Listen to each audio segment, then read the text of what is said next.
Hi everyone, എല്ലാവർക്കും നമ്മുടെ പുതിയ വ്ലോഗിലേക്ക് സ്വാഗതം.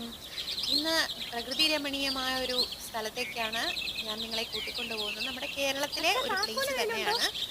അപ്പോൾ നിങ്ങൾക്കിത് ഈ ഒരു പ്ലേസിനെ പറ്റി മനസ്സിലായിട്ടുണ്ടെങ്കിൽ ഒന്ന് കമൻറ്റ് ചെയ്യണേ. മനോഹരമായൊരു പ്ലേസാണിത്. ഒരുപാട് കിളിയുടെ ശബ്ദങ്ങളും പച്ചപ്പും പുഴയുടെ ശബ്ദവും പുഴയുടെ ശാന്തതയും ഒക്കെയുള്ള മനോഹരമായൊരു പ്ലേസായിരുന്നു. നമുക്ക് ഒരു ഫേമസ് ആയിട്ടുള്ള ഒരു പ്ലേസ് തന്നെയാണിത്. അറിയുന്നവരൊന്ന് കമൻറ്റ് ചെയ്യണം കേട്ടോ. അപ്പോൾ നമ്മുടെ ഈ ഒരു പുഴ എന്ന് പറയുന്നത് മഴ സമയങ്ങളിലൊക്കെ ഇത് കരകവിഞ്ഞൊഴുകാറുണ്ട്. അതോടൊപ്പം തന്നെ ഇതിൻ്റെ സെൻറ്റർ എന്ന് പറയുന്നത് ആഴത്തിലുള്ള കയങ്ങളും ഒക്കെയുള്ള അപകടം പിടിച്ച ഒരു സ്ഥലമാണ്. എങ്കിലും അതിൻ്റെ ശാന്തത ഭയങ്കര സുന്ദരമാണ്.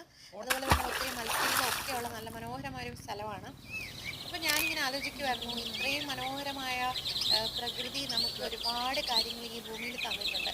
അപ്പോൾ നമ്മൾ അതിലൊക്കെ ഫോക്കസ് ചെയ്യുക.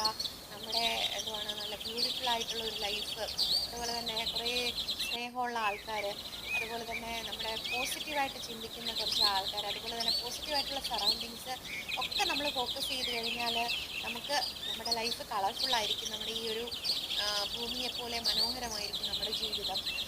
നമ്മൾ നമ്മൾ പലപ്പോഴും എന്തുവാണ് നെഗറ്റീവായിട്ടുള്ള സിറ്റുവേഷൻസിലും വിഷമകരമായിട്ടുള്ള സിറ്റുവേഷൻസിലും ഒക്കെ നമ്മൾ ഫോക്കസ് ചെയ്യുന്നതുകൊണ്ടാണ് നമുക്ക് അങ്ങനൊരു നെഗറ്റീവ് ഫീൽ തോന്നുന്നത്. പക്ഷേ നമ്മൾ പോസിറ്റീവായിട്ടുള്ള കാര്യങ്ങളിൽ ഇൻവോൾവ് ആകുമ്പോൾ നെഗറ്റീവായിട്ടുള്ള ആൾക്കാർ നമ്മളിൽ നിന്ന് തനിയെ മാറിപ്പോവും.